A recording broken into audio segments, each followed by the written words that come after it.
mentioned, Merlyn, is our first presenter, our panelist. And as I mentioned earlier, he'll be talking about how to attend a Zoom meeting properly and all the different widgets and doodads that you have access to as an attendee. Merlyn has been a Toastmaster for 4 years.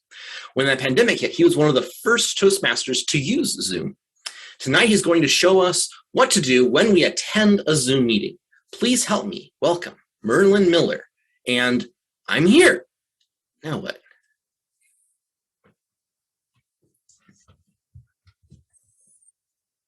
Thank you, James. So you've been invited to a Zoom meeting, and you're wondering what to do.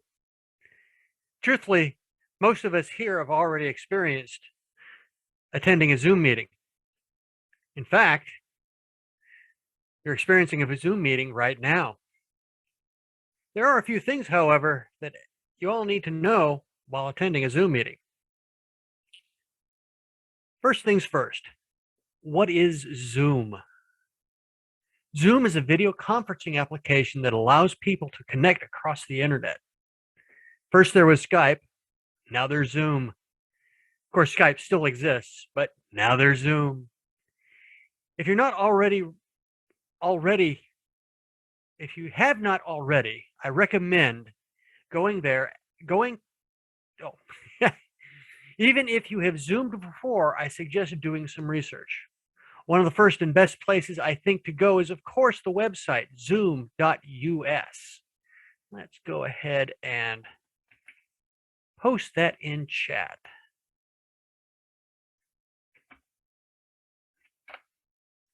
This is, of course, their website, the main website for Zoom, and it has all kinds of information. Of course, it's got sales information, but there's also a support area where you can type in information to questions that you might have.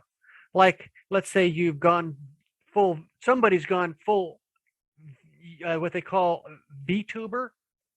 Well, that's where they actually put in a special cat head face on you, and you wouldn't be seeing me in my orange shirt. You'd be seeing a cat.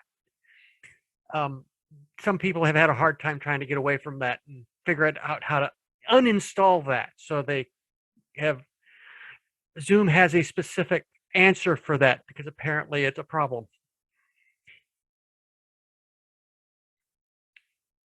If you have not downloaded the application, I suggest going there and downloading the application. Now, this is the main program, not just the internet web browser plugin. I'm on a PC, by the way, and this presentation is pretty much going to talk about being on a PC. If you're using a smart device or have used a smart device, I want to encourage you to download it to your PC. Get everything installed on your PC so you can take full advantage of Zoom and all of its abilities. Once downloading the program, I suggest experimenting with it. Press all the buttons. Press all the buttons.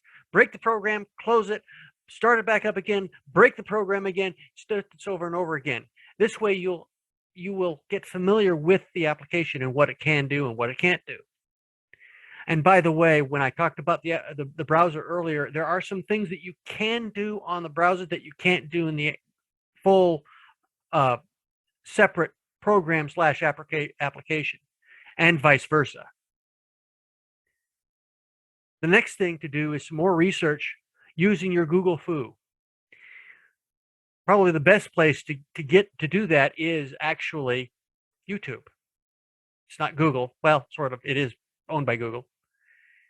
There are several tutorials involving Zoom, although be careful, you'll get some noise with regards to your signal. There's even a television show, an old television show. This person, somebody like me with gray hair will remember this television show as a kid named Zoom. I think it was a PBS show. Actually, I'm sure of it. One YouTuber I recommend, though, to cut through all of that noise is a YouTuber who does tech tutorials. His name is Kevin Stratford, and I'm going to put him in chat. And he does Zoom.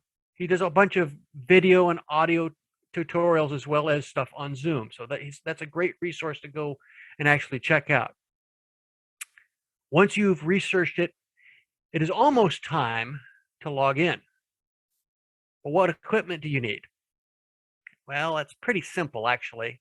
You need a computer or computing application, computer hardware for the application, of course, a microphone and speakers for your audio, and a camera for video. Now, I have noticed that a camera is not necessarily, is actually not necessarily, it's somewhat optional, but to get the full Zoom experience and see the people that are talking to you in the meeting, you're going to want to have a camera. You don't necessarily need to have anything fancy. I have kind of a rule of 20 that if something costs, on average, the average piece costs less than $20, it's okay to buy something less than $20. Tech equipment has a tendency to be more than $20. So if it's less than $20, I would stay away from it since it's on average more than $20. But if you buy something for $20, sometimes it's a really good piece of equipment. This headset and microphone, I believe, was about $24, $25. Hello. This is what I do as soon as I log into Zoom. It's not just me being friendly. I'm also checking my audio. You also have the opportunity to check your audio before the host lets you in. But my experience is that I've had little time to actually check my audio before the host lets me in. I also have a tendency to log in 15 to 30 minutes before the meeting so that I can do some chatting and I can check my audio and do any other pre-meeting prep that I need to do. I can also find my mute button. This is the microphone icon on the lower left-hand corner of your screen. You can look at it now. Clicking on this icon will mute or unmute your audio. It is best to mute yourself when the meeting starts, unless, of course, you're starting the meeting.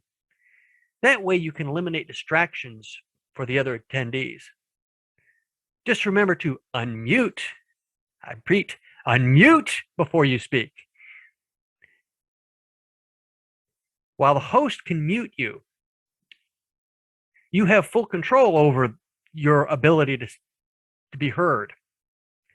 Your audio, it is good etiquette and wise Zooming to actually remember to have yourself ready. Sit your hand on one hand on the keyboard, one hand on the mouse, and be ready to mute and unmute when you need to. I understand that you can also use, I've never done this, but you can use the space bar to unmute yourself. However, my understanding is that it only unmutes you while you have the space bar pressed. When you unpress it, you go back to mute. So you'd have to have your hand there ready. It's not a toggle, like some people I think would prefer to use it. But now to get into the fun stuff, video. To the immediate right of the mute button is the video camera icon. It looks like a video camera, much like the microphone icon looks like a microphone. This controls whether your video is shown or not shown. Simply clicking on the icon turns on and off your video. This is important when you want to not show your video, like if you have to pick your nose, or when your cat is doing a formal protest regarding the contents of their food bowl. When your video is off, the other attendees will see your profile thumbnail. You can change this by choosing profile in the settings menu. Simply click on the icon above your name. A pencil will appear as you hover over it. A window will open, allowing you to choose a photo. You can also make changes to what people see when your video is on. Choose the background and filters option in the settings menu. Click on an image under that tab, Virtual Backgrounds, and your background will change to that image. To the right of the Virtual Backgrounds tab is the Video Filters tab. This option will add filters to your video feed. I encourage you to experiment with these settings so you can choose how you look on Zoom. You can give yourself cat ears. Finally, is the interface overall. On the upper right-hand corner of the audio and video icons is a little arrow or caret. This caret will bring up a drop-down menu that will give you options for choosing audiovisual devices, as well as take you to the appropriate settings that I mentioned earlier. To the right of the audiovisual icons is a thought bubble. About the bottom center of your screen. This opens a chat window where you can message different attendees or everyone in general. If you want to send a message to someone specific, just choose their name in the drop-down above the message box. Hovering over someone's screen will also give you more options, including the option to pin their video to your screen. This way you will see them always, even when they're not speaking.